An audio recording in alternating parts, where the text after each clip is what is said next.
o ahí sí, digamos que te empodera, por así decirlo, ¿no? Te hace que confíes, o sea, si no, o sea, te hace que confíes un poquito más como en ti, te da dinero, te da las herramientas. Hola, soy Alex Galvez y esto es Fundadores, el podcast donde me dedico a tener conversaciones con fundadores de startups latinoamericanas para deconstruir sus experiencias, su historia, sus errores y sus aciertos, y así encontrar los aprendizajes, herramientas e inspiración que tú puedes aplicar en tu día a día. Bienvenido.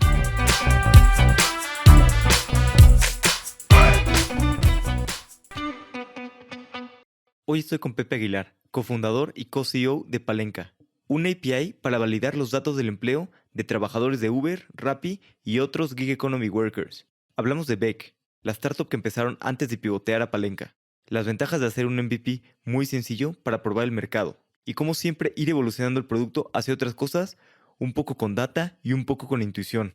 Platicamos de la importancia de la resiliencia como emprendedor, las dificultades de levantar capital y muchos otros temas súper interesantes. Espero que disfrutes esta plática tanto como yo.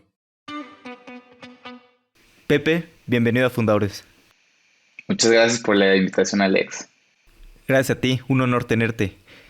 Tú entraste a trabajar a Uber, estuviste ahí un periodo más o menos chico, pero me gustaría entender cómo fue que llegaste a trabajar a Uber. ¿Cuál fue la historia? Pues mira, yo fui el primer intern en Uber en Latinoamérica y llegué ahí de una manera súper curiosa. Al principio, pues me gustaba mucho entrar como a concursos dentro de mi escuela, dentro del ITAM. Y Uber en ese entonces estaba lanzando en México Uber Eats. Y estaban haciendo cómo generar más adopción dentro de los universitarios. Y entonces era un business case, te juntabas con tu equipo y le dabas un par de propuestas, ¿no? Y entonces terminamos ganando con una propuesta pues, súper interesante. Entonces te platico brevemente. Nos dimos cuenta que la mayor parte de los estudiantes no pedían por Uber Eats, no porque no, o sea, no es porque no quisieran, no simplemente no tenían memoria en su teléfono. Básicamente muchos ignoraban el hecho de que podías pedir a través del sitio web, ¿no? Y entonces mucha de la estrategia eh, se basó en explotar la parte del sitio web y pues, salvar los megas de los estudiantes. Y ya, pues ganamos la verdad es que muchísimo dinero en comida y, y al final, pues te daban una internship, ¿no? Y entonces ahí fue la primera vez que entré a Uber y nada, pues esa es la historia. Y ahí cuando estuviste de intern en Uber, ¿seguías estudiando o ya habías acabado de estudiar? No, estaba en mi último semestre. O sea, estuve en Uber en dos tiempos. Primero en una internship en verano, después medio tiempo, como de agosto a diciembre, ya en mi último semestre, y después de diciembre como hasta julio, junio, que fue cuando estuve tiempo completo, y al final fue cuando pues renuncié y terminé trabajando en Beck. ¿Y cómo decidiste renunciar y trabajar en Beck? O sea, digo, llevabas poco tiempo en Uber, pero ¿qué te llevó a mejor lanzarte tú a hacer una empresa en vez de seguir un rato más en Uber aprendiendo y todo esto? Pues mira, creo que me llamó más el hecho de que, o sea, siempre, o sea, me gustó, o sea, no me sentía cómodo en Uber, esa es la realidad, ¿no? Entonces, o sea, creo que quería mucho más como aprovechar todo el tema de la juventud, las ganas, el riesgo, seguir viviendo con mis papás. Por otro lado, había conocido a Pierre, mi cofundador, pues que también era súper bueno. O sea, es un nivel de seniority, no te imaginas, ¿no? Entonces sabía que podía aprender mucho más y creo que en ese entonces lo que pensé es como lo peor que puede pasar es que aprenda muchísimo más y si me va mal, pues puedo terminar en una mucha mejor posición que si me hubiera quedado en Uber, ¿no? Entonces creo que o sea, el downside era muy poco y el upside era increíble, era impresionante, ¿no? Y también pues tuvo mucho que ver con Pierre, ¿no? Hicimos mucho clic. Vi muchas ganas en él, yo tenía muchas ganas también. Eh, Ahora, que haya sido una buena decisión o mala decisión en su momento es diferente, ¿no? Porque la verdad es que si lo miras en retrospectiva, pudimos haber quedado trabajando en Uber y haciendo esto pues medio tiempo, ¿no? Y seguir ganando y financiando, porque al final sí tenías ya, o sea, los gastos hasta acá y no era tan cómodo, ¿no? ¿Y cómo convenciste a Pierre? O sea, de ti todavía pues lo Es entiendo más, que, ¿no? Estás empezando y todo esto, pero él ya era, pues ganaba un buen sueldo, era más senior y todo, y tú siendo mucho más junior, ¿cómo lo convenciste? fíjate que, o sea, bueno, te puedo platicar cómo lo convencí y por otro lado, o sea, le pregunté hace poquito, oye, güey, ¿por qué te saliste de Uber, ¿no? Y por qué pues, seguiste a este intern, ¿no? Por así decirlo, a esta persona que, digamos que simplemente te habló, te dijo, te enamoró tal vez. Y me dijo puntualmente, yo vi que tenías hambre. Y hambre en el buen sentido, ¿no? O sea, hambre en el buen sentido como de ganas de hacer cosas, ¿no? Y creo que hay veces que eso pues vale mucho más que cualquier otra cosa, ¿no? Y entonces yo en mi mente seguramente dije, no, con este modelo alternativo de riesgo, es que convencí a Pierre, de esa. No, realmente no, o sea, esas no son las razones, simplemente es las razones como hoy encuentras dos personas que tienen hambre en el buen sentido y se ponen a trabajar y cuando juntas a dos personas que digamos que tienen el mismo propósito, las mismas ganas, salen cosas muy buenas. Súper bien. ¿Y cómo empezaron? O sea, su primer modelo de negocios que era prestarle a los drivers de Uber o cómo funcionaba. El primer modelo de negocio fue, entonces, en la TAM justamente lo que se ve es que el 50% de los conductores de Uber rentan sus vehículos, ¿no? Los rentan por alrededor de 10,000, 12,000 pesos al mes, cuando con ese dinero se podrían estar comprando, digamos que un coche, ¿no? Entonces, el primer, por así decirlo, MVP fue una campaña eh, en Facebook de deja de rentar, compra tu coche a una tasa de interés muy, ya sabes, ¿no? Tasa de interés muy baja, no sé qué. Y eso fue la primera y ¡pum! O sea, creo que el costo por lead estaba en 2 pesos, bajísimo. Y nada, tuvimos mucha demanda por conductores de Uber que querían un financiamiento para un vehículo, ¿no? Entonces, o sea, ese fue el primer MVP, o sea, no dimos ningún como que crédito, pero hubo una validación de wow, ¿no? Y después de eso fue que, digamos que cuando ya, digamos que ya al final, para salir, fue que dimos nuestro primer crédito, y nuestro primer crédito era un botón que decía aplica un crédito y te digo, todo el proceso fue por WhatsApp, ¿no? Eh, Y tú les marcabas y hablabas con ellos, con los primeros, bueno, sí, con no, yo los... les pedí todos, o sea, es más, a ver, agrégame a Facebook, ¿no? Para saber que existe, ¿no? Entonces ahí los tengo. De hecho, hace poquito le pusieron like a un artículo que puso en Facebook. No pagó el vato, pero ahí le dio like. Entonces, pues sí, o sea, lo agregué a redes sociales, tenía su WhatsApp, digamos que hasta hicimos una videollamada, ¿no? Para, digamos, como conocernos. Y más allá como de estar seguro, de tener como un proceso de KYC, digamos que no escalable, era un poquito más entender las motivaciones de por qué estaba pidiendo, digamos que el crédito, ¿no? Entonces fue más por eso y creo que del primer crédito aprendimos muchísimo, ¿no? Entonces, que lejos de estar creando una landing page super fancy, procesos súper complejos y 19 pasos y automatizar las cosas, ¿no? Al principio, pues simplemente era, hey, tenemos esto, ¿te interesa? Si me interesa, ¿por qué te interesa? ¿No? Y al final de cuentas empezar a construir a través de eso. ¿Y qué más aprendiste de estar hablando con los clientes? Que pues, es súper valioso, ¿no? Y más al principio, lo importante es hablar con los clientes.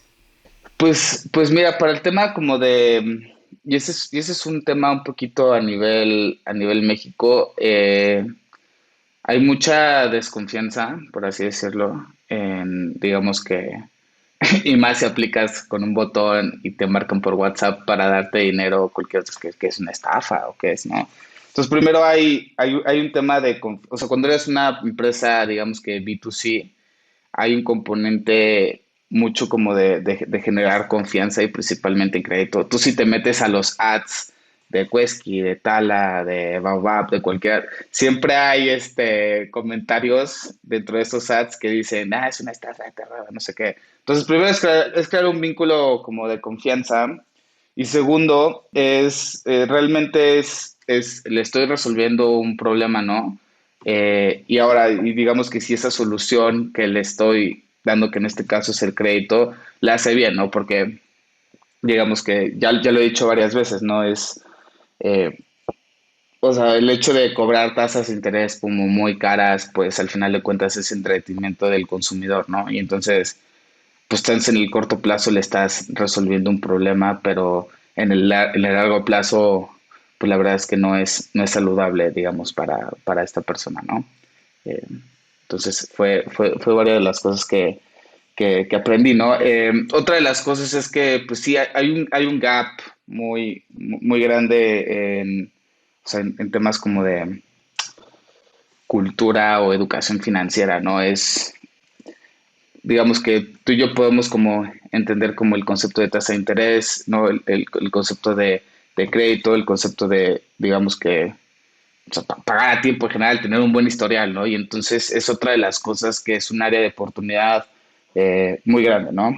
Eh, como hay una educación financiera detrás de tu producto, ¿no? Y entonces creo que hay un montón de startups actualmente en la TAM que lo están resolviendo y lo están haciendo maravilloso, pero pues en ese entonces te digo, son de las cosas que digamos que me di cuenta y que tienen que ver más con la idiosincrasia, digamos que mexicana, por así decirlo, que otra cosa.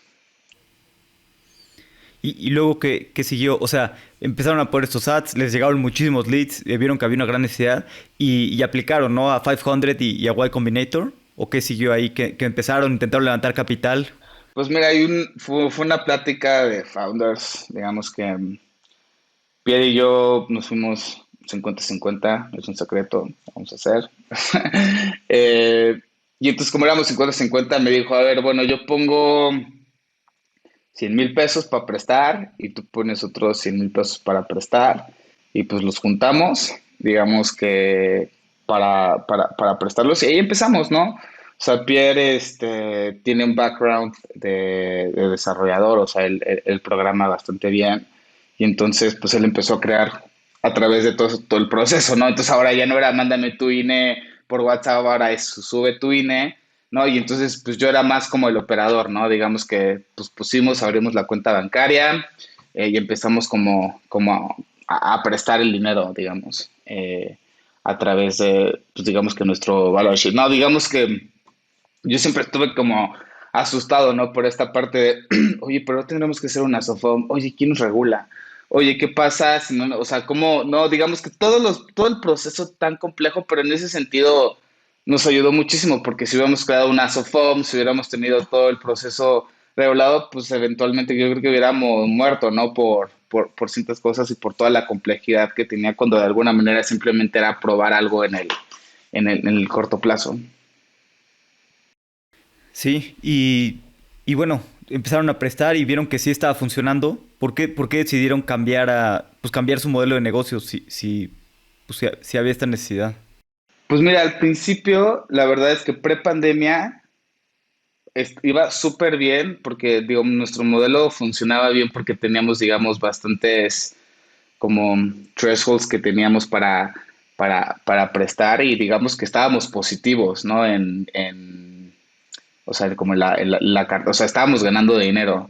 Digamos que tenemos, de repente como un 2% de rendimiento, ¿no? Cuando de alguna manera no, entonces de repente llega, por ejemplo, diciembre, ¿no? Y entonces en diciembre, pues de repente, digamos, Es que también depende mucho para qué prestas, ¿no? O sea, ya llega, o sea, a escala baja, digamos que es bueno porque puedes, digamos que ser un poquito selectivo, pero después tienes que, digamos, a escala, cuando tienes muchos más clientes, pues hay clientes que te piden para una televisión, para ciertas cosas.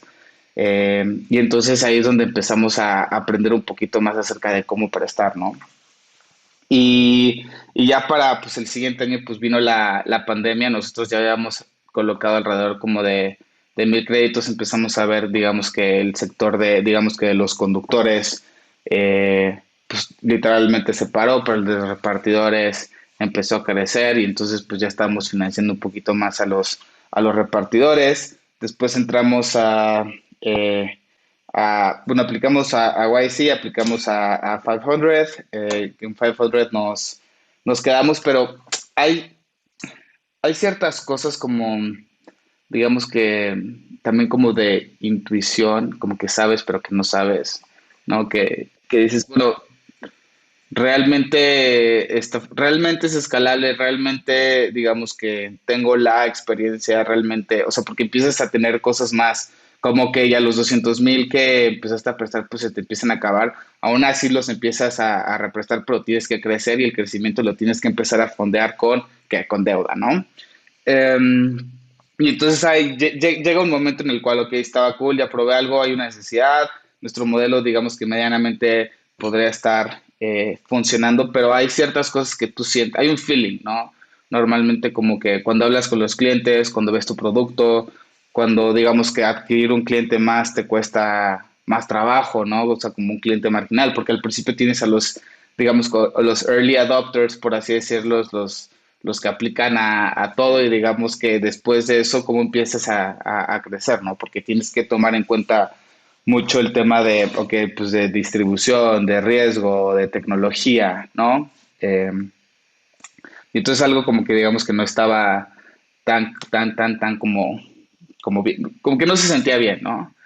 Y a partir de eso, pues empezamos, o sea, me metí y platiqué con cada uno de los clientes que teníamos, inclusive a los que no les dimos, y empezamos a entender un poquito a profundidad, un poco más como de sus motivaciones, ¿no? Digamos que una cosa es como pre-crédito y otra cosa es como post-crédito, ¿no? Y entonces te das cuenta uno que la gente, digamos que pedía cuando no necesitaba, digamos que en segunda instancia la mayor parte de los trabajadores, y creo que así es mucho en México, que sobreestimaban sus ingresos, ¿no? Y entonces, digamos que estoy seguro, estoy 100% seguro, si tú vas a la calle y le preguntas a alguien cuánto gana, yo creo que gano y te dicen una cantidad y esa cantidad es, una vez hace 7 semanas tuve la mejor semana y esa es la que te dicen, ¿no? Y después, pues es que no pueden tener como pagos fijos, ¿no? Y entonces ahí fue donde empezamos a intentar un nuevo modelo que era de suscripción en el cual, pues digamos que era... Y un poquito, Ajá. antes de meternos ahí, me contabas de que sientes, ¿no? Esto como intuición. A veces, ¿cómo le haces para evaluar entre el ser resiliente y seguir con la misma cosa? O a veces, a veces no es tan fácil, ¿no? Escuchar a tu intuición que sientes que como que hay algo raro con el modelo. Pues mira, siempre fue así como en Beck y ahora digamos que en Palenca sí lo seguimos haciendo. Es mientras tú estás desarrollando como una idea y en este caso que era el crédito normal, por el otro lado empiezas a idear la solución como alternativa y entonces digamos que siempre decimos como el test de las dos, ¿no? Seguir haciendo lo que ya tenemos e invertir un poquito en el proceso de crear otro nuevo producto, ¿no? Y entonces ahí es donde te das cuenta, ¿no? Básicamente testeando y lanzando, ¿no? Y eso es una de las ventajas de ser un equipo, pues pequeño, un equipo que se mueve rápido, un equipo que digamos que no se preocupa tanto porque el producto sea perfecto, simplemente pues lanzas, testeas y después te das cuenta de cosas, ¿no? Y después persigues el otro camino, ¿no? Que es un poco lo que también pasó de Palenca, ¿no? Porque no es como que, un día te levantas y dices, ¿sabes qué? Ya no quiero dar préstamos, voy a convertir una API de datos de empleo en Latinoamérica. No. Entonces, siempre es como un proceso, pues que es a la par, ¿no? Y es en donde aprendes, ¿no? Iteras. Ok, me estabas contando del segundo producto que hicieron, ¿no? Que era este, pues para los empleados, te pagaban una suscripción Suscripción. mensual y ya tú bueno, explícame mejor tú. Les estabilizábamos el ingreso, digamos que si su ingreso era variable y ganaban, no sé, 1,000 pesos y después 2,000 pesos y después 1,000 pesos y después 2,000. Bueno, pues el promedio, digamos que serían 1,500, ¿no? Entonces yo garantizaba que cada semana pues estuvieran ganando 1,500, ¿no? Pasara lo que pasara, si ganaba cero, pues yo le daba 1,500 porque sabía que en promedio iba a ganar 1,500, ¿no? Entonces, y los iba a terminar como pagando, ¿no? Si esa semana no trabajaba, la siguiente iba a ser 3,000 y me iba a pagar los 1,500, por así decirlo. Se me hace súper innovador y diferente, la verdad, este modelo de negocio. ¿Y después qué complicaciones tuvieron con esto? Es el mismo, ¿no? Uno, tienes que tomar o sea, varias cosas en cuenta en un negocio, ¿no? Primero, el tema de tecnológico, que el tema tecnológico es que estábamos haciendo dos cosas al mismo tiempo. Estabas prestando dinero y estabas creando una tecnología porque nos estábamos integrando directamente con las plataformas para tener acceso a los datos, ¿no? Entonces, eh, para la audiencia aquí que no conoce a Palenca, pues lo que hacemos es que validamos los ingresos que reciben estas personas en efectivo que ni siquiera son visibles en una cuenta bancaria, ¿no?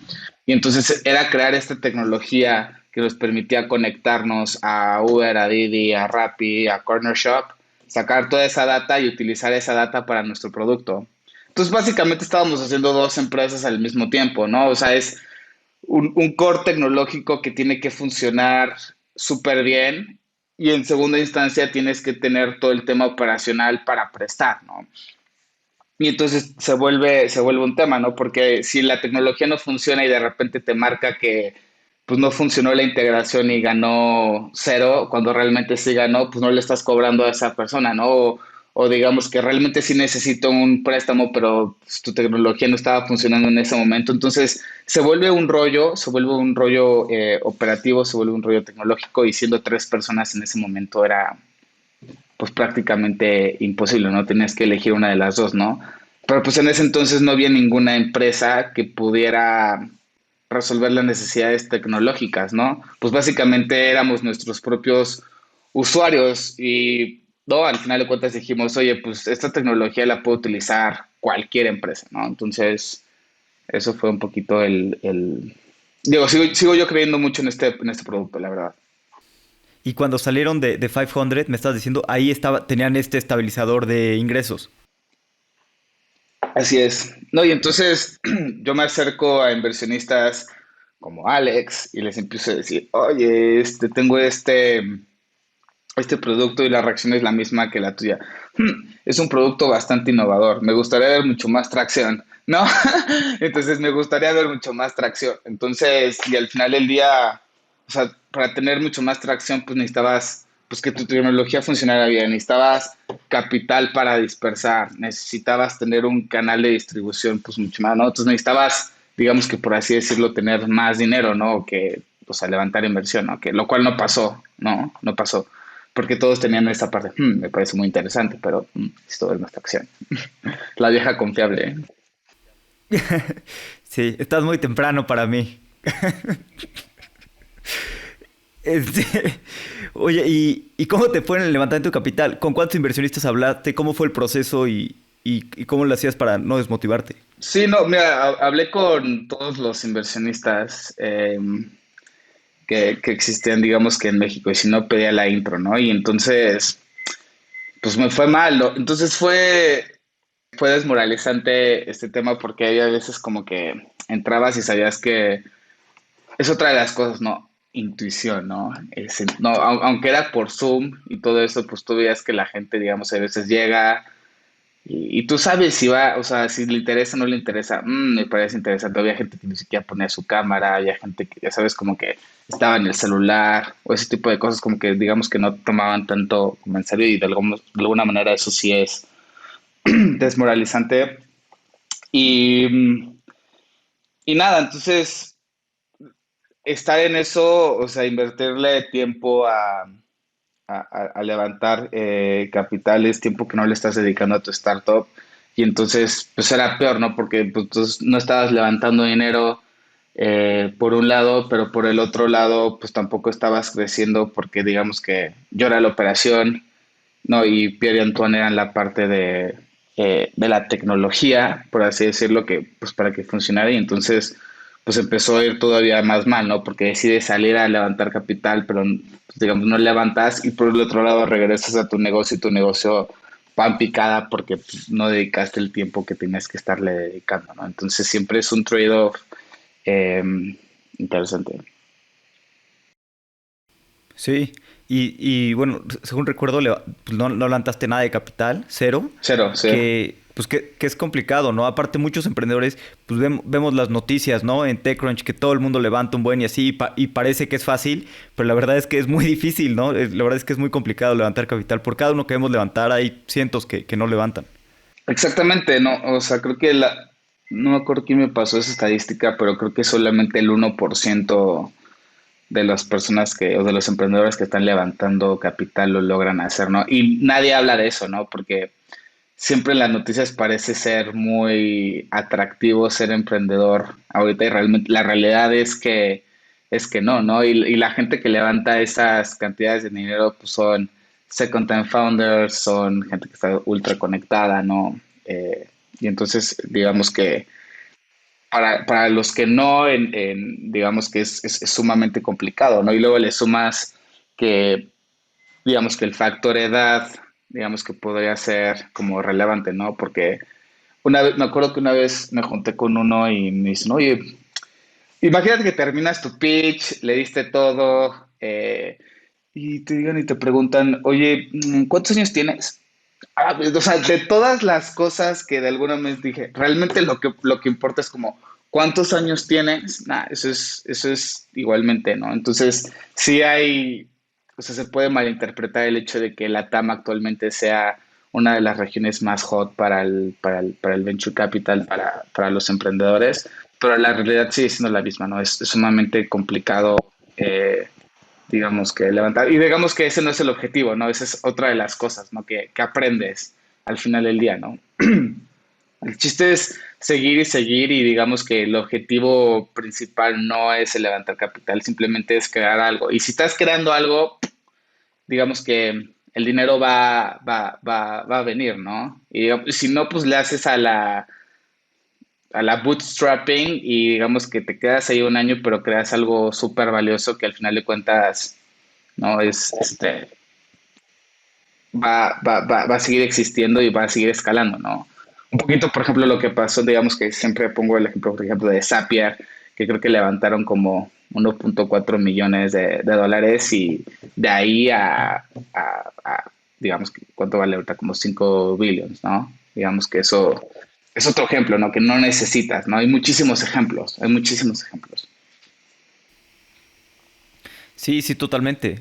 El capital es solamente un medio, pero pues mientras más rentable seas y menos capital externo necesites, mejor. Menos te diluyes Sí. y más puedes crecer. Bueno, y aparte me pongo del lado digamos que del inversionista también, porque ¿cuántas emprendedores no vienen a levantar capital y llegan y lo gastan en cosas que, digamos que no tienen nada que ver o simplemente lo hicieron porque era muy hot en ese momento, ¿no? También tienes la otra parte digamos, como de las confianzas, porque al final de cuentas es capital de muchísimo, muchísimo riesgo, ¿no? Entonces, tampoco es como que ya llego yo y te agarro y te doy dinero, ¿no? Pues no.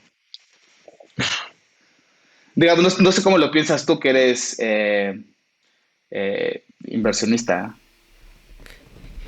Sí, pues la verdad es que como dices, también hay mucha competencia, pues hay muy buenos emprendedores y obviamente pues entre elegir con un producto que tiene muchísima atracción y uno que no tiene tracción, pues es mejor uno que, como dices, que tenga mucha atracción, que tenga un equipo que sepas que lo puede construir. Digo, al final de cuentas es capital de riesgo, pero, pero pues buscamos ganar dinero, ¿no? No solo perderlo. Y también, pues muchos fondos tienen a su vez todos sus inversionistas, ¿no? Que también pues, Claro, les piden cuentas a ellos. sí, no, no, no, o sea, también empatizo. Simplemente es la situación, ¿no? Y aprendes también muchísimo de eso, o sea, al final de cuentas no fue una pérdida de tiempo. eh, y lo que digo siempre es como no levantar capital está bien para mí, estuvo muy bien para mí, para el equipo, para Palenca, para Beck en ese entonces, porque nos ayuda a optimizar hasta el último peso, porque nos ayuda a concentrarnos, ok, entonces va, nadie quiere invertir, lo vamos a hacer nosotros, ¿no? porque no necesitamos, ¿no? Por así decirlo, en este momento, ¿no? Sí. Sí, creo que te ayuda a ser mucho más eficiente con el dinero.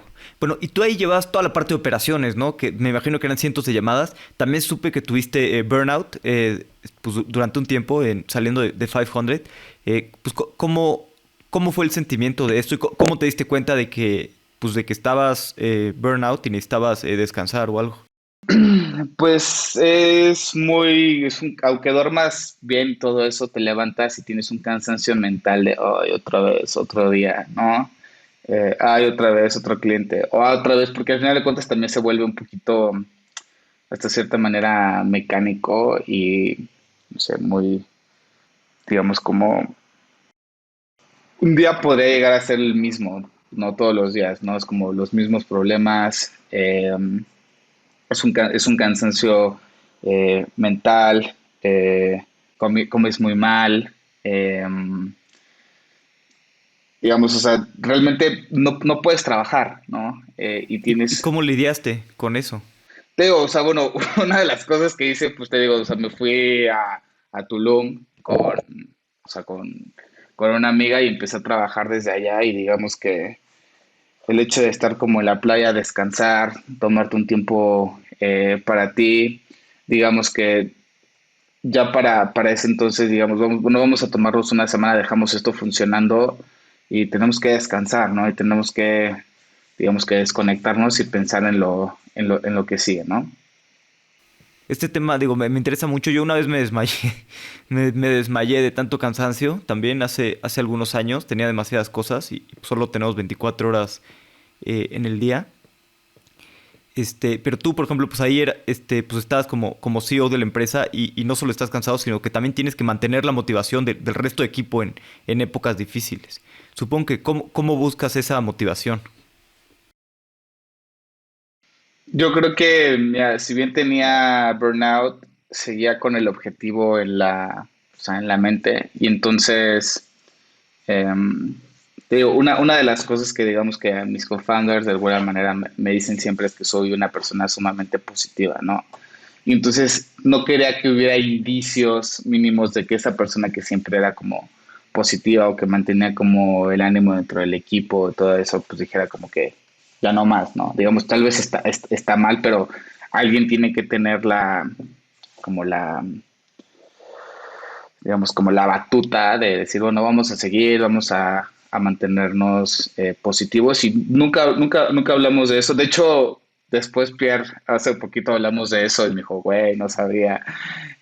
Yo también yo también pasé por eso, ¿no? Sabes, mucho trabajo, ¿no? Pero al final del día sigue siendo la misma motivación, tal vez tu cuerpo ya no puede más, pero digamos que la motivación y digamos que esto un poquito más romántico, el corazón, la motivación, todo eso sigue ahí, ¿no? Y entonces eso es lo que te ayuda a seguir, ¿no? Los clientes que ayudaste en el pasado, ¿no? Tus mismos inversionistas, porque, a ver, si bien no habíamos levantado capital, 500 fue los primeros que creyeron en nosotros, pero tus mismos inversionistas siguen creyendo en ti, ¿no? Al final del día, ¿no? Entonces creo que eso es lo que, digamos que nos ayudó a seguir, me ayudó a mí a seguir en ese momento, ¿no? Sí. Y después ahí, pues, ¿cuál fue el siguiente paso? ¿Cuál fue el siguiente paso? Pues ya por ahí, por enero sí, del O sea, 2. un poquito cuando pivotearon ya a Palenca, pues cómo fue que decidieron, oye, pues mejor hacemos esto pues, que tiene potencial. Pues mira, el tema es como siempre ha sido, o sea, el objetivo de Beck y de Palenca, digamos que sigue siendo o sea, el mismo, ¿no? Pero se hace de diferentes maneras, ¿no? Es el hecho de que gente pueda tener acceso a servicios a través de compartir sus datos de manera muy fácil, de manera muy eficiente y que instituciones, fintechs, puedan utilizar esos datos para ofrecer mejores productos, ¿no? Entonces, en este caso siempre es el acceso a productos, ¿no? Entonces, Beck daba el acceso a crédito, Palenca da acceso a crédito a través de otras empresas, ¿no? Y entonces lo que pasó fue que, digamos, que habíamos creado este core tecnológico muy valioso y pues pues digamos que gente, empresas empezaron a preguntar acerca de la tecnología y a nosotros que nos encanta intentar cosas, ¿no? Porque ahorita me preguntabas, oye, ¿y cómo pasaste de esto a esto? No, pues siempre fue eh, coches, préstamos personales, estabilizador de ingresos, API, ¿no? Y todo eso, digamos que en un punto se siguió haciendo a la par para eventualmente, digamos, con el que agarras como más tracción, con el que entiendes más cosas, es con el que, digamos, que vas transicionando, ¿no? Y eso terminó pasando con Palenca, ¿no? Digamos que llegaron estas empresas, empezaron a preguntar nuestra tecnología. Para nosotros fue muy fácil simplemente abrirles la llave porque ya estaba creada esta tecnología y lo empezaron a utilizar y empezamos o sea, ganamos más dinero con esta API que con el mismo producto del estabilizador de ingresos. ¿Y en qué momento dijeron vamos all in por este API? O sea, como que el estabilizador no está funcionando o lo que sea y como dice, estaban ganando más dinero por esto, pero en qué momento dijeron, pues vamos all in por esto y hasta cambiarse el nombre y todo. Pues fue más porque, digamos que, digo, fue uno el factor de la parte del dinero, sí, porque como tú mencionaste, los inversionistas pues buscan un retorno, digamos, nosotros también, o sea, al final de cuentas lo hacemos, estamos motivados, pero al final de cuentas también el negocio tiene que ser rentable, ¿no? Entonces, los márgenes que estábamos teniendo o el margen que se tiene por digamos, cola la API, digamos que pueden llegar a ser del 95%. O sea, es un negocio sumamente rentable a escala, ¿no? En segunda, es un negocio en el cual te puedes expandir hacia otras como integraciones, ¿no? Digamos que IMSS, ISSSTE, Walmart, Starbucks, Rona, Working, ¿no? Hay un montón de datos que siguen viviendo, por así decirlo, como fragmentados, ¿no? Que digamos que sin duda se tienen que abrir y el potencial entonces se vuelve enorme, ¿no? Porque pues empiezas así con la guía economy, pero entonces ves una escalabilidad en el cual digamos que cualquier empresa puede utilizar tu tecnología. Eh, y tres, digamos que pues, nuestra API funciona o sea, pues, la pudimos abrir en Colombia, la pudimos abrir en otros países. Inclusive creo que, no sé, creo que alguno de Piero Antoine tenían a otro amigo digamos, creo que no sé si en Europa o en Asia que pudo conectar su cuenta de Uber a través de nuestra tecnología, ¿no? Entonces, digamos que la escalabilidad, por así decirlo, digamos, no estamos enfocados, digamos, para nada, ¿no? Estamos enfocados en la TAM, pero la escalabilidad que se puede tener a través de estas integraciones es bastante, ¿no? Y entonces, eso nos emocionó mucho, por un lado, y en segundo lado, pues digamos que nosotros no habíamos prestado dinero antes, ¿no? Y entonces es mucho reconocer y dejar a las personas o a las empresas que ya lo hacían mucho, que tienen el fondeo necesario, pues más beneficiarse de esa tecnología y que lo hagan mejor, ¿no? Que utilicen Palenca para mejorar sus modelos, que utilicen Palenca para bajar sus tasas de interés, ¿no?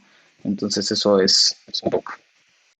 Y ustedes para hacer todas estas integraciones usan reverse engineering, ¿no? Así es. Pues explícame un poquito mejor, pues cómo funciona y cómo lo vas desarrollando y cómo se hace toda esta parte. Ok, súper. Entonces, pues básicamente cómo funciona es que a través de usuario y contraseña de los trabajadores, pues digamos que no te conectas como si fueras como él. Y entonces cuando viajan los datos de otras plataformas, digamos, cuando Uber le muestra sus datos dentro de la app, pues nosotros ponemos algo en medio y sacamos toda esa información. Así es como funciona, digamos, y así es como, digamos, que o sea, la mayor parte, digamos, como de open banking y así, pues de alguna manera funciona, ¿no? Haciendo esta parte con los bancos. Nosotros lo hacemos con las plataformas y los sistemas de nómina. Ok, pero, o sea, ¿cómo de que pones algo en medio? Porque, o sea, me refiero a que cómo te puedes integrar sin tener pues, integraciones oficiales y todo ese tipo de cosas. Ok, entonces el principio de que, digamos, Alex, imagínate que eres un conductor de Uber, tú eres dueño de tus datos. Todos los datos que aparecen dentro de tu app de conductor son tuyos, ¿no? Y tú decides compartirlos. Y entonces a través de tu usuario y de tu contraseña, nosotros nos conectamos a Uber y una vez que Uber manda los datos, pues nosotros ponemos o interceptamos, digamos que esos datos y se los presentamos y se los compartimos a la empresa, digamos que quiere validar a este trabajador. Ok, perfecto. Entonces empezaron a crecer esta parte y ya no prestar ustedes mejor, sino que buscar partners que ellos presten. Así es, sí, buscar clientes, nos volvimos una empresa B2B y empezamos a comercializar nuestra API. ¿Y en qué momento pues decidieron? Me comentabas que ahorita están haciendo, que siempre están como haciendo dos cosas a la vez, ¿no? Están eh, construyendo algo y probando como otras cosas. Y me dijiste incluso ahorita en Palenca. Ahorita que están haciendo esto, ¿qué otro tipo de cosas están probando? Bueno, ahorita es un poquito más, eh, digamos, no es tan como radical como cambiar de modelo de negocio. Palenca es, o sea, hay indicios, digamos que por así decirlo, como de product market fit. Y entonces, un poquito en Palenca es como qué sigue y entonces estamos viendo, digamos, qué nuevas integraciones estamos creando, ¿no? Por así decirlo, ¿no? Entonces, ¿por qué empiezas? Empiezas por los Pemex, empiezas por los Walmarts, los Starbucks, los Runas, los Workies, ¿no? ¿Qué otras integraciones? Entonces es un poquito empezar a ver, pues digamos que intentar esta parte y empezar a crear nuevas integraciones, ¿no? Que vayan afuera como de la gig economy, por así decirlo, ¿no? Pero al final del día es parte del product roadmap y es algo que se tiene que hacer, ¿no? Al final del día. Sí. Oye, y luego también ustedes pasaron por YC. Pues cómo fue un poquito su proceso. Y además, pues sé que habían aplicado, pues desde el principio, mientras fueron pivoteando, también tuvieron varias entrevistas y no fueron quedando. ¿Cómo fue, pues al final pues que sí quedaron? Y cómo fue el programa. Claro. Entonces, pues aplicamos varias veces a YC. Em, Siempre llegamos a las entrevistas finales. Que eso es bueno, ¿no? Ya estar llegando a las entrevistas. Sí, no. Y es que aparte luego también hay, o sea, corta, digamos que pausa. Luego hay veces que hasta los emprendedores utilizan eso para negociar con inversionistas.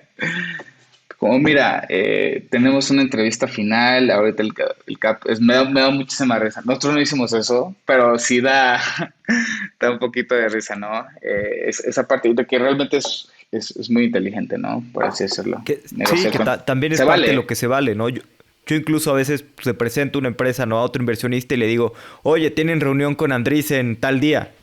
Digo, sé que tal vez no les va a ir también con Andreessen, o tal vez sí, pero pues todo ayuda, ¿no? A hacer ese FOMO. claro, claro, claro. Entonces llegamos siempre a las entrevistas finales y nunca quedábamos, ¿no? Entonces nos entrevistaron para dos procesos, llegamos dos veces al proceso final y básicamente no quedábamos y pues el feedback y esto es un poquito, es como, para ser una empresa de lending, tienen que tener muchas cosas como resueltas, ¿no? Uno de los temas es como la línea de deuda, ¿no? Porque al final de cuentas, si bien hay muchos, y eso es una opinión ya meramente personal, si bien hay muchas empresas de lending exitosas, es difícil, ¿no? O sea, tienes el caso, por ejemplo, de Lending Club en Estados Unidos, no, de crédito puro o así es sumamente complicado, digamos, que se vuelva a $1 billion company, ¿no? Tienes a Nubank, pero Nubank pues tiene otras, o sea, tienes como una tarjeta de crédito, ¿no? Por así decirlo, tienes Confío, pero Confío es para pymes, ¿no? Y ellos aspiran a hacer un poquito Square para Latinoamérica, ¿no? Entonces, digamos que para ese entonces, digamos que eso fue un poquito el feedback y creo que un poquito de lo que les gustó la tercera ocasión que aplicamos fue la parte de cómo en el proceso de crear una empresa llegamos a otro como resultado, que es un poquito lo que me comentabas que a ti te gustó, ¿no? O sea, básicamente yo creo que entramos a YC por la misma razón que tú, Alex, invertiste en Palenca, ¿no? Es un poquito acerca de, ok, digamos, estos, o sea, no quieren el branding de YC, simplemente son emprendedores, ¿no? Vamos a darles una oportunidad. Sí, sí, a mí lo que me gustó en su momento fue que, pues, que pivotearon 1000 veces, cambiaron el modelo de negocios y fueron muy scrappy, ¿no? Con poco dinero lograron muchas cosas y seguían pues, motivados, cambiando, construyendo. Y la verdad es que ese es el tipo de emprendedores que me gusta apoyar. Súper. Pues yo creo que también del lado de YC es también los que les gustan apoyar. Y en segundo, que el tema de B2B, el tema de infraestructura, el tema de la escalabilidad, el tema de que pues, son dos co-founders tecnológicos, creo que también les llama mucho la atención y entonces la tercera vez pues quedamos pues, sumamente contentos, ¿no? Ahora, creo que hace como una semana salí, o sea, como con uno de los founders de YC como a preguntar acerca de, oye, y realmente, pues YC te crea como el valor, como que, digamos que dice que crea, ¿no? Y llegamos a la conclusión, digamos, y esto también es una opinión muy personal, que YC, digamos que te empodera, por así decirlo, ¿no?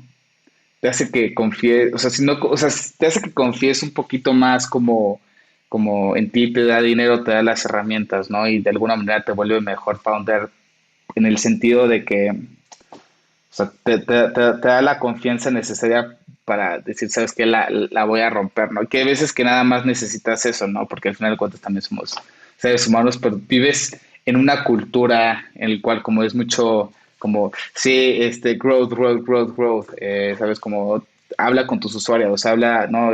Codea, todo eso, y al final de cuentas digamos que te levanta un poquito más, ¿no? O sea, no por el hecho de que vayas, ya sales y digamos que eres como, mejor, nada más como que te empodera, por así decirlo.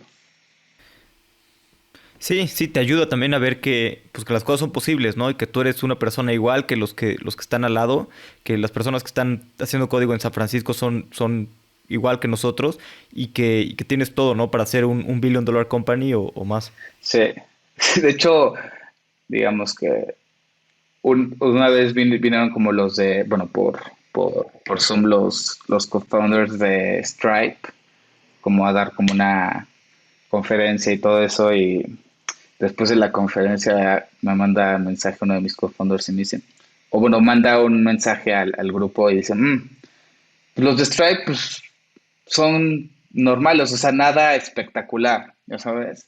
Y al final de cuentas tengo la convicción de que es así, ¿no? Simplemente eres como una persona que digamos que tiene muchas ganas, te gusta aprender y hace las cosas bien.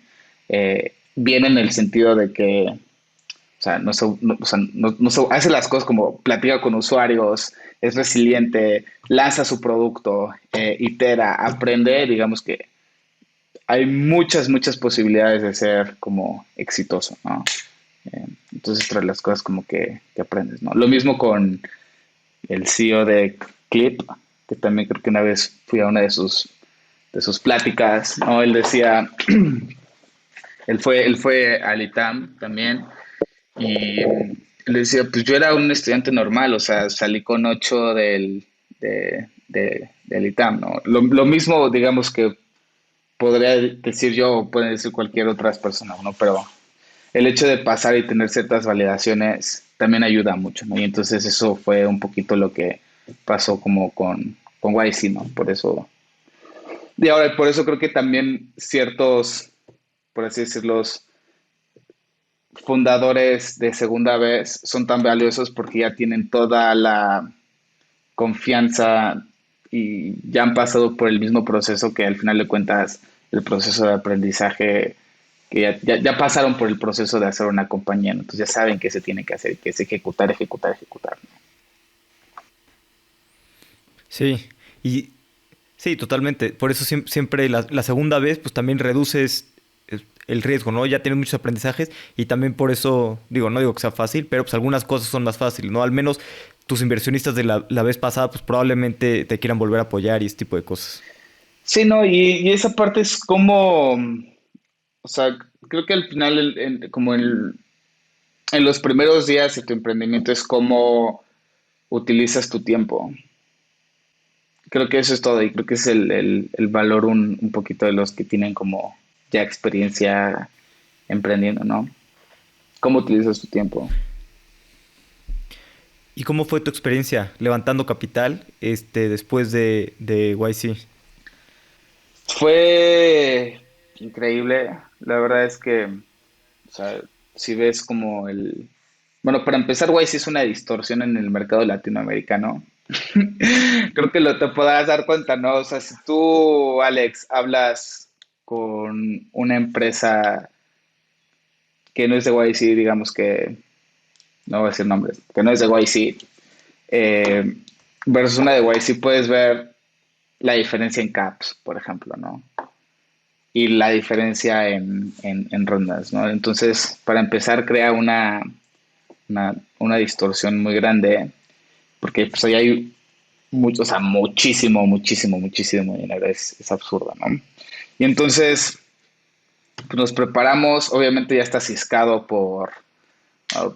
O sea, por las experiencias previas levantando capital, pero digamos que ya tienes más callo y sabes qué decir, ¿no? Y entonces, a ver, una de las cosas que aprendí, uno, la mayor parte del dinero que levantó Palenca fue sin un deck y sin una presentación fancy de, hola, mi nombre es José Carlos, CEO y cofundador de Palenca.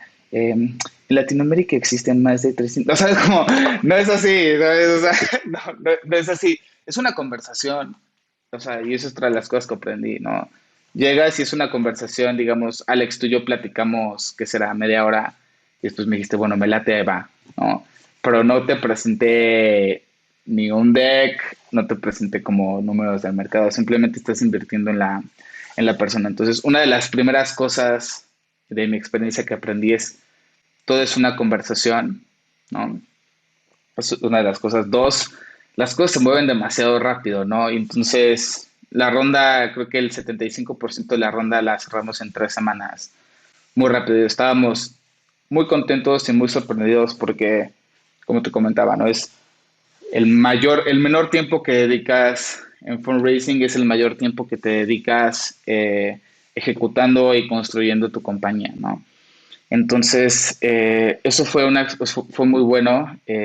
Fue muy sorprendente el hecho de tener tantas juntas, tanta gente interesada y el hecho de que pudieras tener los commitments en la misma llamada, ¿no? Porque cuando estás aquí en México, bueno, primero te vamos a hablar con el analista. El analista te va a evaluar, le puedes mandar tu deck, tus proyecciones. Nah, o sea, aquí no es nada, o sea, nada de proyecciones, nada de decks. Es invertir en el equipo, digamos, obviamente es diferente porque, como mencionaba, Guay sí mete una distorsión porque ya pasaste por un proceso de evaluación muy grande, ¿no? Y, no, pero eso fue, creo que son las dos cosas que más me sorprendieron, ¿no? El hecho de que con una conversación puedes, digamos, que hacer que alguien crea en ti. eh, y en segunda instancia, el tiempo tan corto en el cual se mueven las cosas que crea muchísimo valor al founder el hecho de pasar el menos tiempo levantando dinero, ¿no? Y entonces, pues te regresas y miras hacia atrás como con Beck, y es un cambio completamente de mentalidad, ¿no? Y porque aparte, cuando estabas y eso es, creo que, o sea, si no lo he dicho nunca a nadie, pero hay veces que cuando eres como la primera vez que sales como a levantar como dinero siendo first time founder, pues sí hay un sentimiento como de, oye, por favor, ¿me podrías hacer el favor de invertir? No. Cuando acá es como somos socios, los dos, yo te estoy haciendo un favor, tú me estás haciendo un favor, simplemente es gente que va a estar casada de aquí a los siguientes 10 15 años, ¿no? Somos socios, vamos a platicar, vamos a formar una relación, hay que caernos bien, ¿no? Hay que, digamos que, tienes que mostrar obviamente que conoces algo del mercado digamos, que me atraiga, ¿no? Me gusta saber que tienes un equipo detrás, ¿no? Pero al final de cuentas eso es como una comparación increíble, ¿no? Y eso pasó en el periodo de un año, ¿no? Cómo aprendes y cómo tu curva de aprendizaje hasta en temas como de relaciones es increíble. Sí, sí, sí. No, y de hecho, pues más bien tú como emprendedor casi le estás haciendo un favor al inversionista, ¿no? Que lo estás dejando invertir, comprar parte de tu empresa y pues en algo que potencialmente va a valer millones de dólares. Así es, ¿no? Y es otra de las cosas, ¿no? Hay veces que tú como emprendedor también le tienes que enseñar o como educar, por así decirlo, al inversionista acerca de las cosas que tú sabes, ¿no? Porque hay veces que, digo, por muchas inversiones que hayan hecho de cosas y hay como cosas únicas que, que simplemente pues, sabemos y al final de cuentas comunicarlas es como, eso es súper interesante, no sabía, ¿no? Hay que darle una oportunidad. ¿Y cómo fue la conversación con tu familia? Sé que levantaron más de 2 millones de dólares. Tú todavía vivías con tus papás y sé que tus papás, pues como que al principio decían como, oye, pues esto de estar jugando al emprendedor como que no se ve con mucho futuro. ¿Cómo fue de repente el cambio en un año a, pues levantamos pues esta cantidad de dinero Creo que están más todo? preocupados. Oye, Pepe, pero ¿sabes? O sea, al final de cuentas, esta frase del abuelito de Spider-Man de un gran poder conlleva una gran responsabilidad.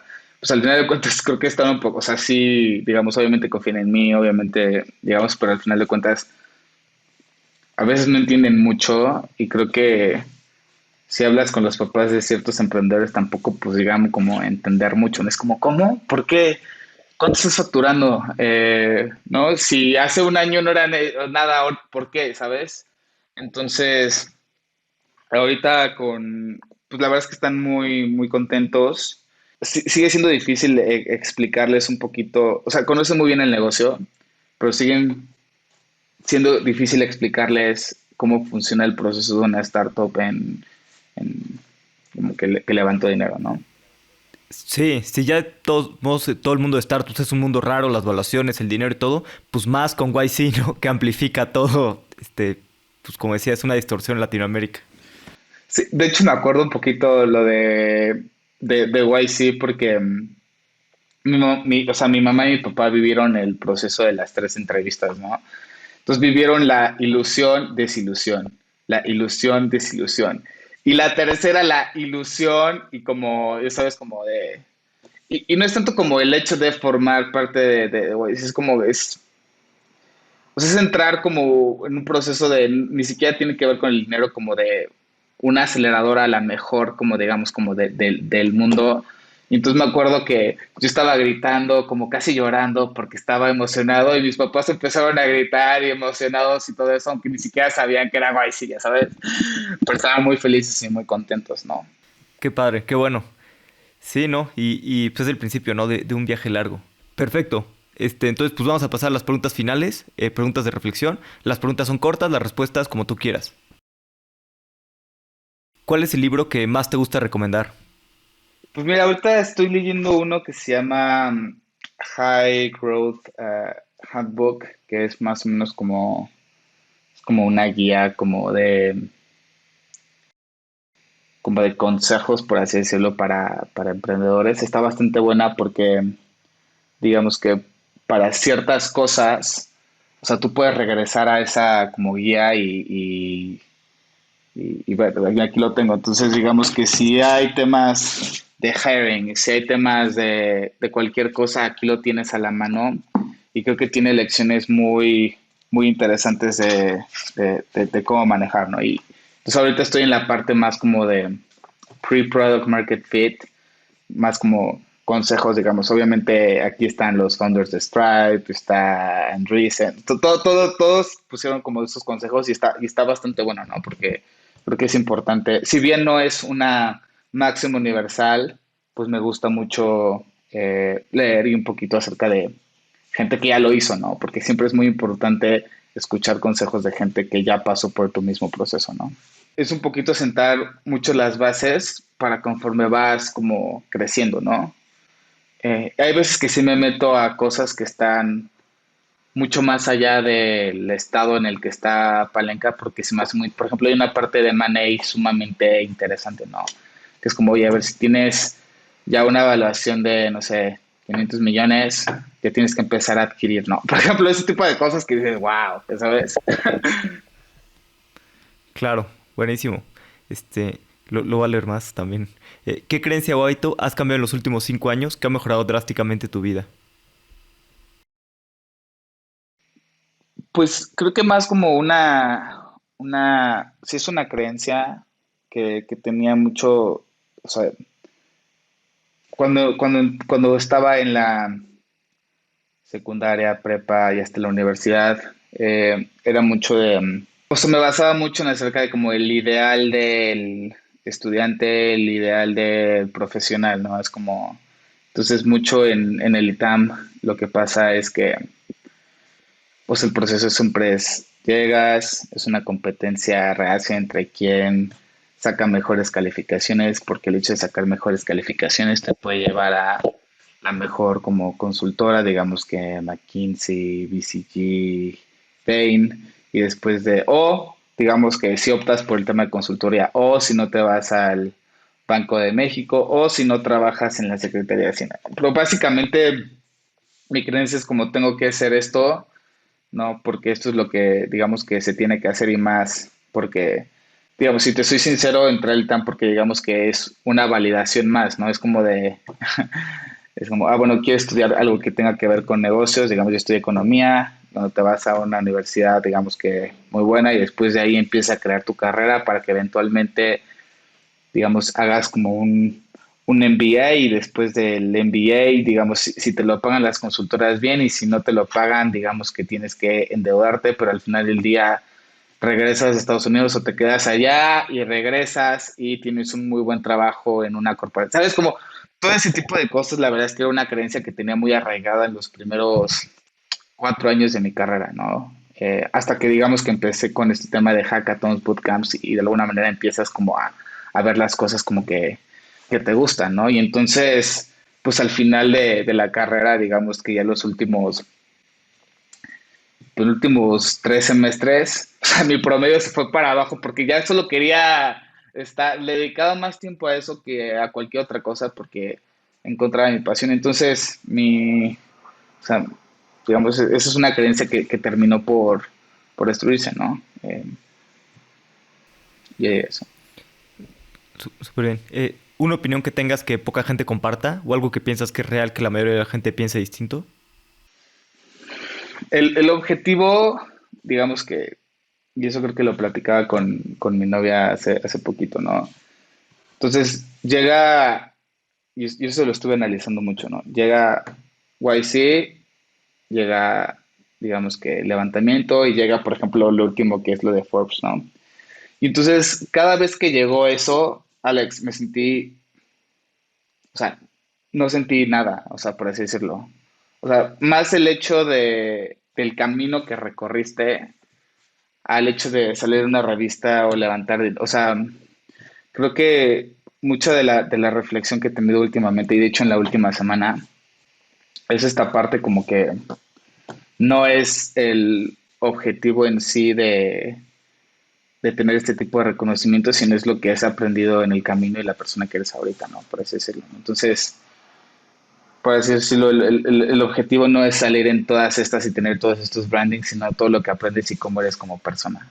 Eso es lo que yo diría que es lo con lo que me quedo y lo que he estado pensando en la última semana, ¿no? Porque muchos amigos me dicen, oye, ¿cómo te sientes? Seguramente te sientes. No, no siento nada, básicamente mi día es igual, ¿no? Tengo los mismos problemas, o sea, es lo mismo, ¿no? No cambio. Sí, sí, totalmente. Sí, a veces pensamos, ¿no? Quiero que mi empresa valga X, ¿no? 100 millones de dólares, 500 millones, 1000 millones, lo que sea, el número que sea. Y ya que llegas, pues como, ok, ¿y ahora? Soy la misma Sí, persona, todo es igual. seguramente le preguntas lo mismo a Jerry de Clara y te va a contestar lo mismo, ¿no? Y es que a veces también llegamos a incluyéndome, o sea, a endiosar a ciertas, como personas, ¿no? Como cuando fuimos a los de Stripe en el Zoom y dijimos, son cero impresionantes, por así decirlo. Digamos, y yo creo que no van a escuchar este podcast, porque está en español, pero sí, sí, perdón. Al final de cuentas o sea, somos personas y al final de cuentas lo que vale mucho es lo que aprendemos en el camino, de las decisiones que tomamos y cómo aprendemos de ellas. Eso sería lo que yo diría. ¿Qué te gustaría cambiar en el ecosistema en Latinoamérica?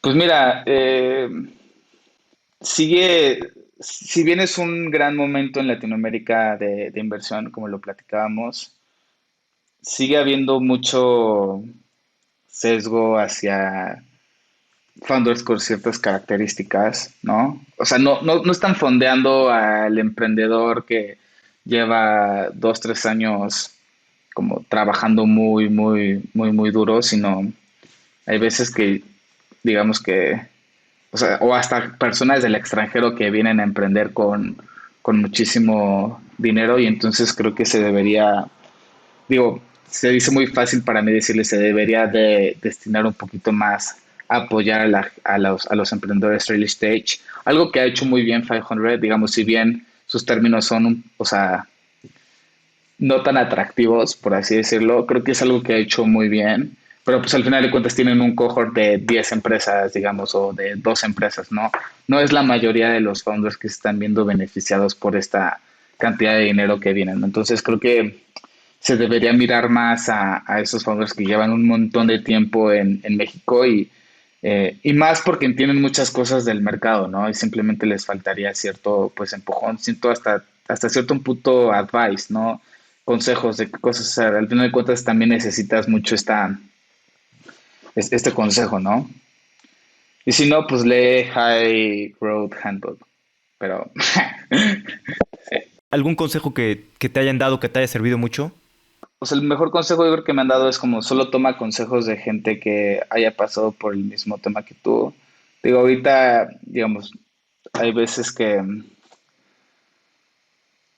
hay veces hasta que inversionistas como cualquier otra cosa te dicen, oye, haz esto, oye, sabes, como sin de alguna manera como conocer a profundidad eh, lo que estás haciendo, ¿no? Entonces, al final de cuentas, creo que los operadores y gente que lo haya hecho y que, o sea, es tomar consejos de ellos. Es el mejor consejo yo creo que he tenido. Totalmente. Pepe, si alguien quiere entrar a trabajar para Palenca, supongo que están contratando bastantes desarrolladores, o si quiere pues, contactarte para platicar o lo que sea, ¿dónde pueden saber más de ti o de Palenca? Pues sí, en LinkedIn soy José Carlos Aguilar, en LinkedIn de Palenca, o si no, manden un correo a jose@palenca.com. Buenísimo. José, muchas gracias por tu tiempo. La verdad es que me la pasé muy bien aprendiendo de lo que han logrado y sobre todo la resiliencia que han tenido pues, en este camino, ¿no? Que espero que sea pues, los primeros años de un camino pues, largo, ¿no? De 20 años. No, gracias a ti, Alex. La verdad es que me encanta pues compartir mi experiencia. Y yo estoy abierto, o sea, mucho a que me pregunten, me hagan cosas, platicar mi historia, porque hay veces que, digamos que si tú miras, digamos, te metes a redes ahorita y ves como la historia, hay un pasado, hay un trabajo y hay un camino detrás que siempre me gusta compartir y si mi experiencia de alguna manera puede inspirar a otros, genial. Me ha impresionado la resiliencia de Pepe y su equipo. Levantar capital es una de las cosas más difíciles y mentalmente más demandantes que se enfrentan todos los emprendedores. Si te gustó este episodio, recuerda recomendárselo a algún amigo o a algún enemigo. Y si quieres saber más de Palenca y a integrarte con ellos, no dudes en escribirle a Pepe. Como siempre, muchas gracias por escuchar y gracias por acompañarnos en estos ya casi 100 capítulos.